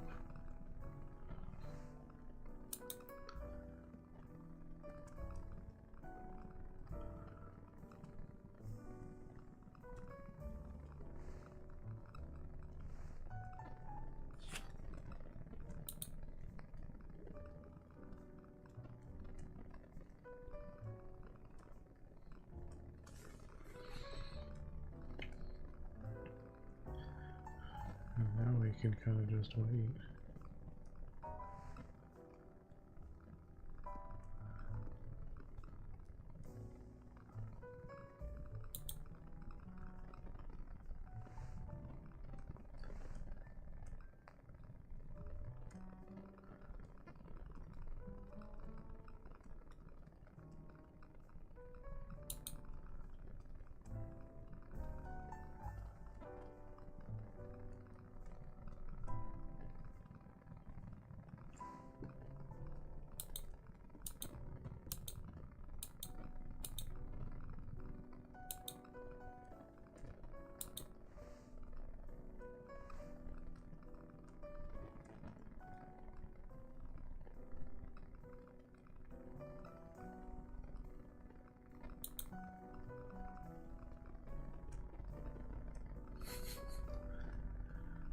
I can see that.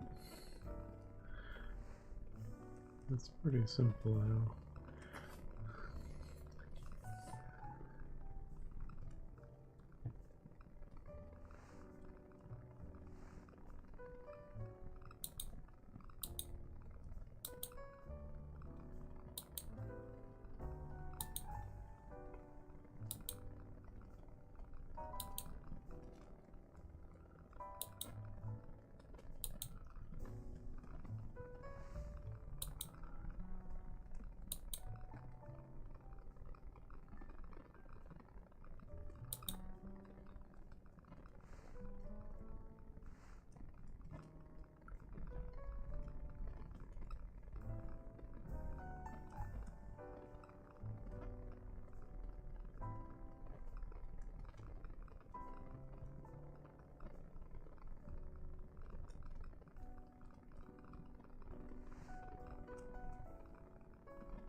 See, the other thing I think I can do Just turn off the combustor. I have all this fire.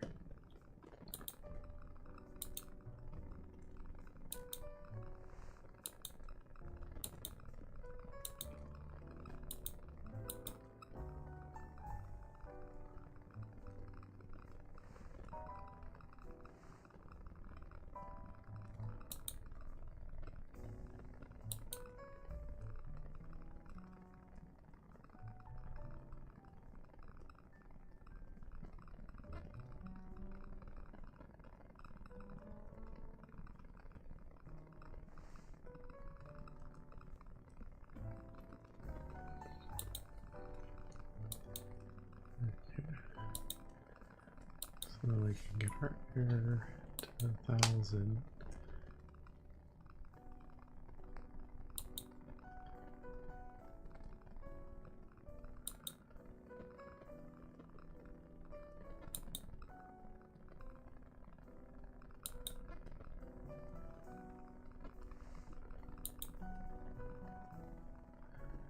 Okay, and now I think if we turn off the liquefier, we should be able to build Earth.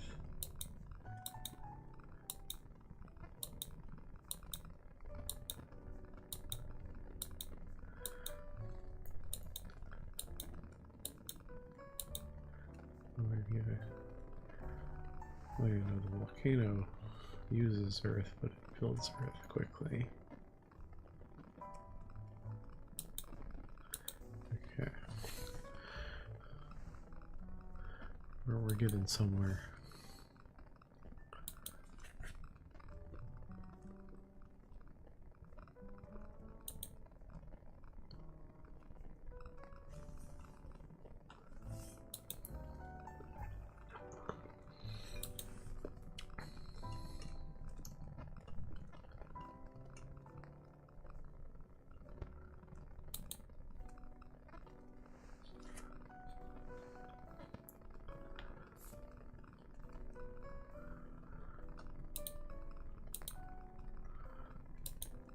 Apparently not. I need to build a fire again.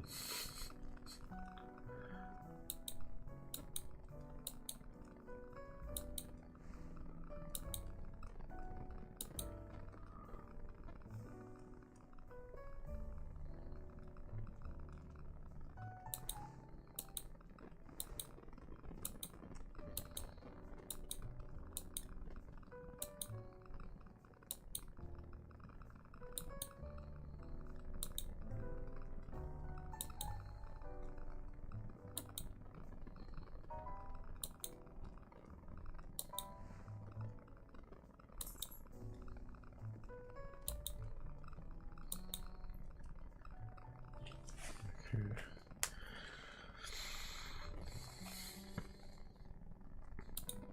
Turn off the volcano. And let the other tanks fill up.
Okay. Now we're building Earth.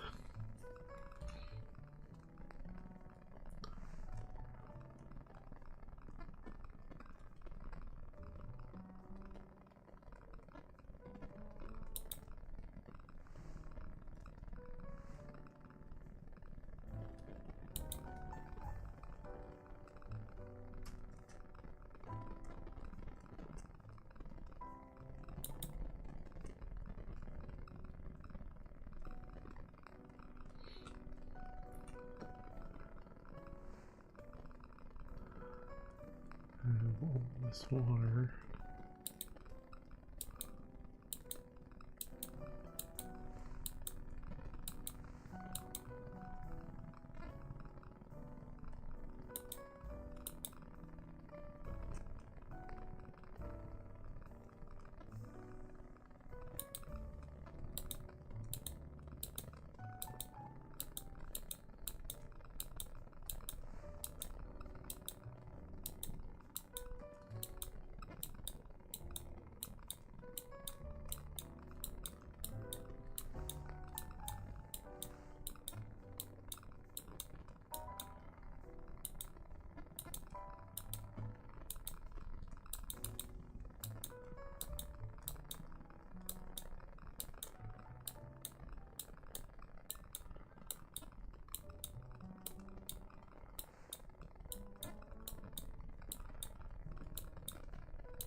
Alright, now we're cooking with gas.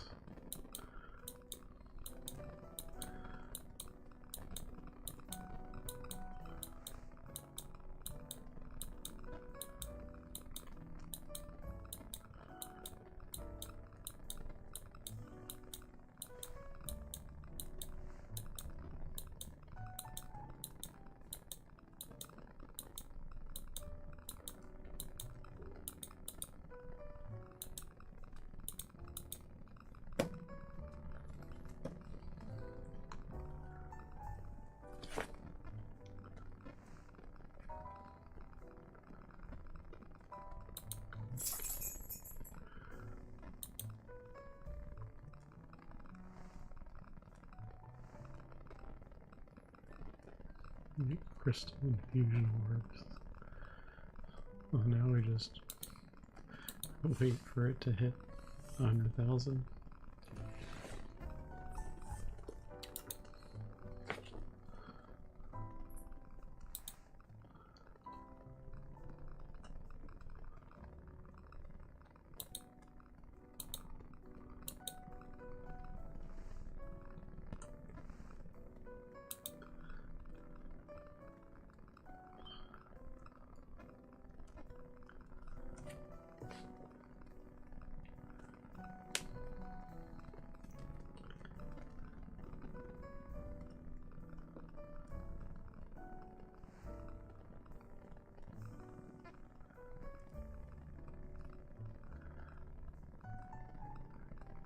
Okay.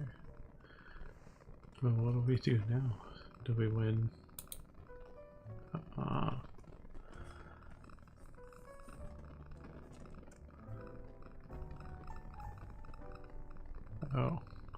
What a sentence. It was supposed to condense element and transfer excess to another plane of existence. Is that...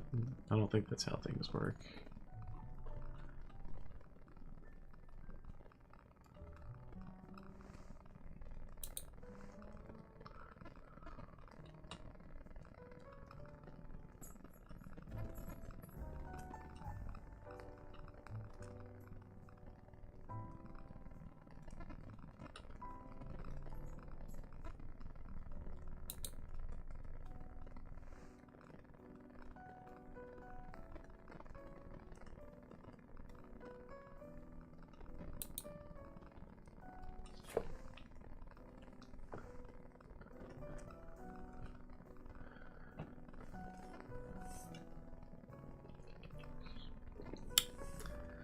It's a diabolical mandatory wait for this bar.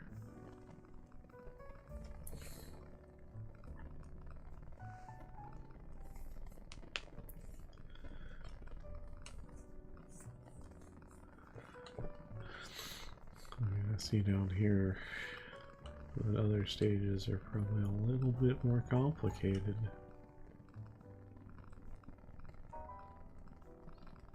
Okay.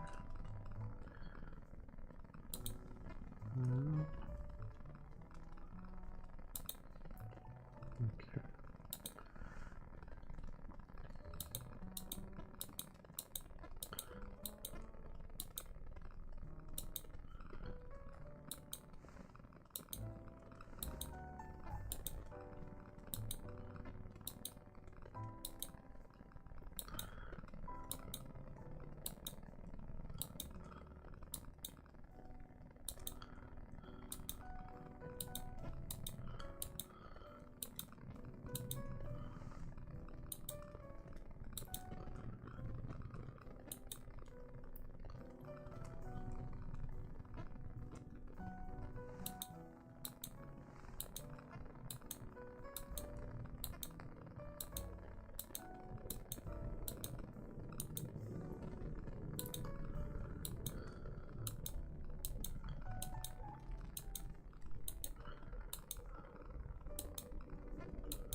think once this gets going, it's gonna go pretty fast.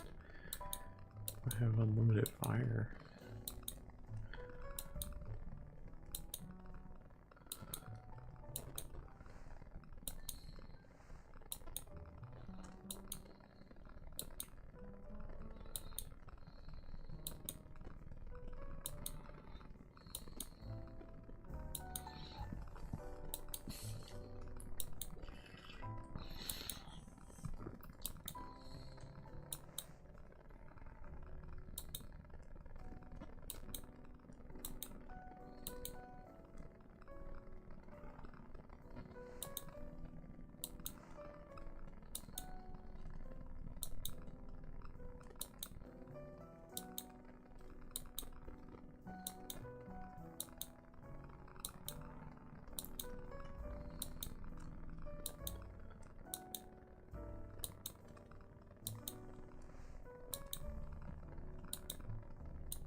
I don't know why the machine's not turning. I mean, I thought that was one of the upgrades.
I mean, I can't tell what would be draining my resources.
I don't know why this is working, but just turning off the reagent and turning it back on.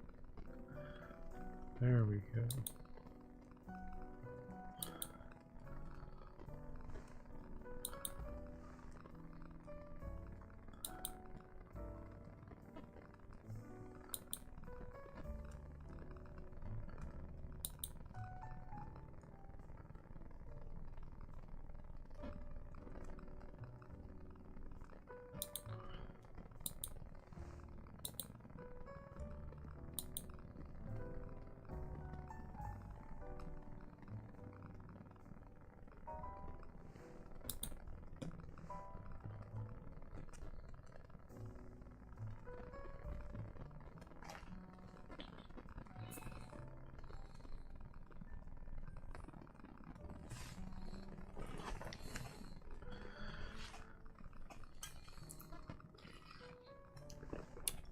Okay.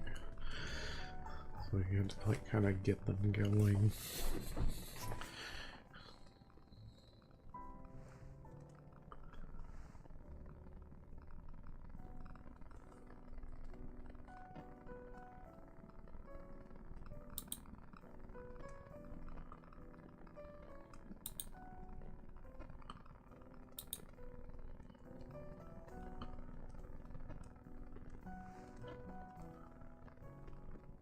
Fire golem.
There it goes. It's kind of making sense.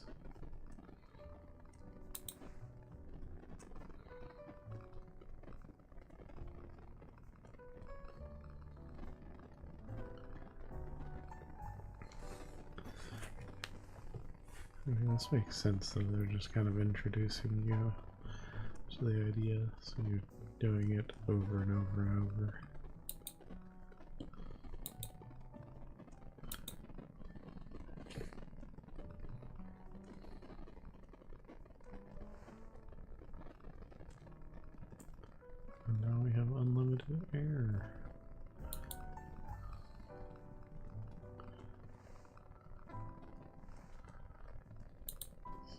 don't need the boiler.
Figures it out.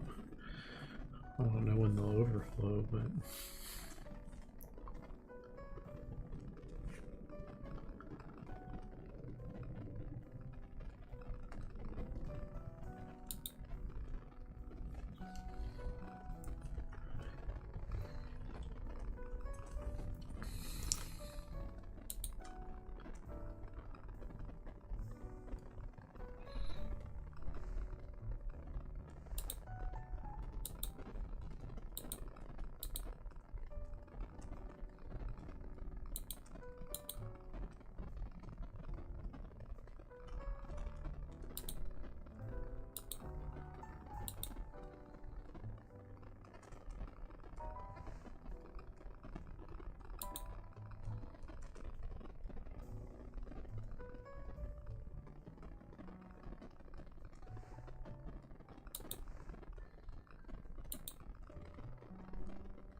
it does start to make sense. So here I'm going to let the earth overfill the liquefier and then the volcano.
This last one will be super easy, I would assume, with our unlimited everything.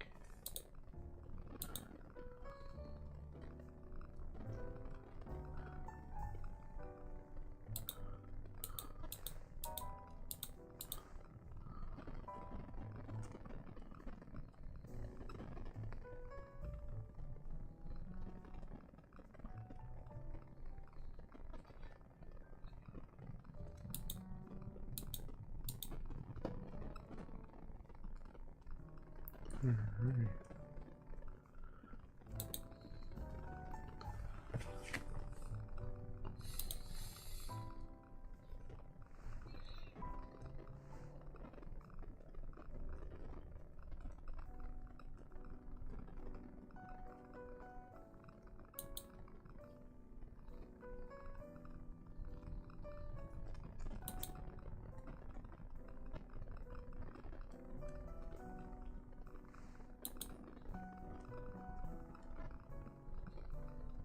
Blinding light.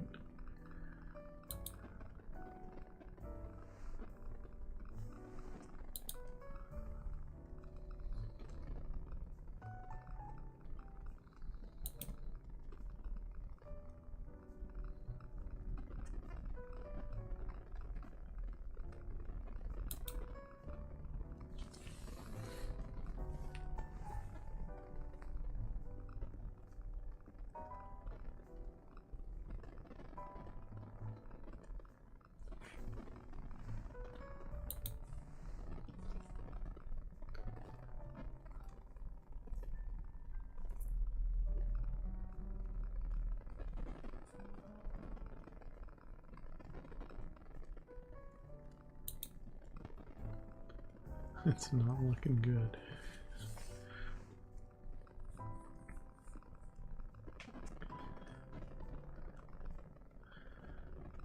The story of this guy playing with something he doesn't understand, that's hilarious.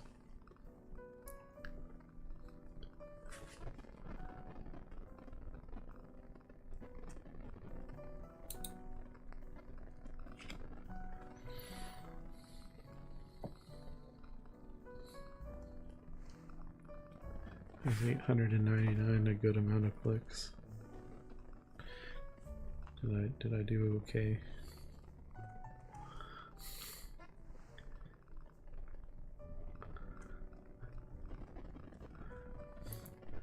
I could use the ambiguous amphibian line. I feel like I did a good job. You can leave a compliment in the compliment section.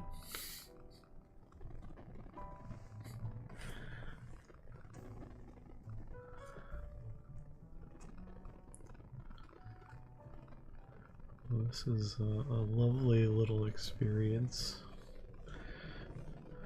I think I'll do stage 2 another day. But this has been a fun stream. I think my next mission should be to have some dinner.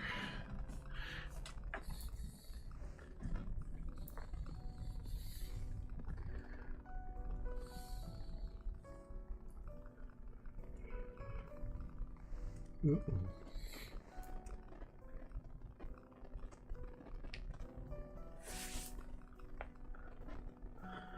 mean, this is it's pretty clever, so it's definitely better than the Legend ZA Mega Dimension DLC. It's fundamentally different than other like idle clicker types of games.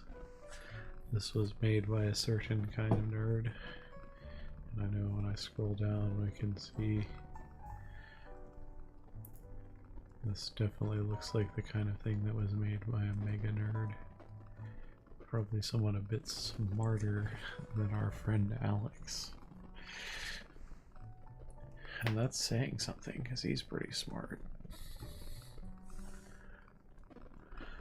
Yeah, no, I'm interested to see the second stage. You say it's the slowest, perhaps the most boring, so perhaps it's the best experience.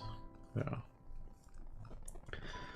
we'll see about scheduling it for the next some other stream then.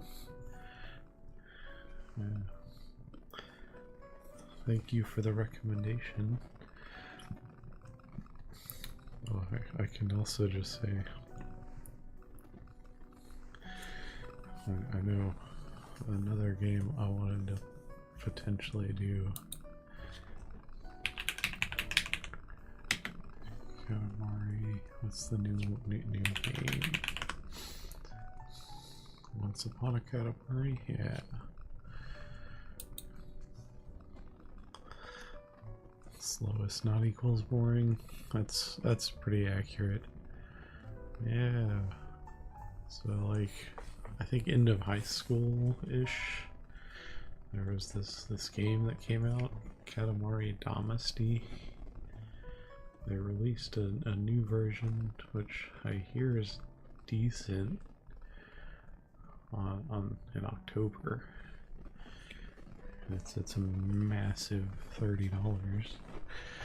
So I don't know if that would be something interesting to watch, but just put that energy out into the world. Alright, I'm gonna shut down the stream, go have some dinner. Thanks for watching, buddy.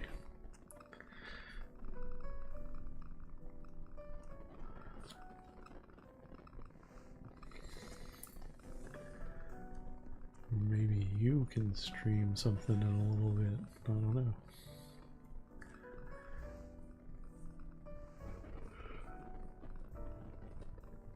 Good night.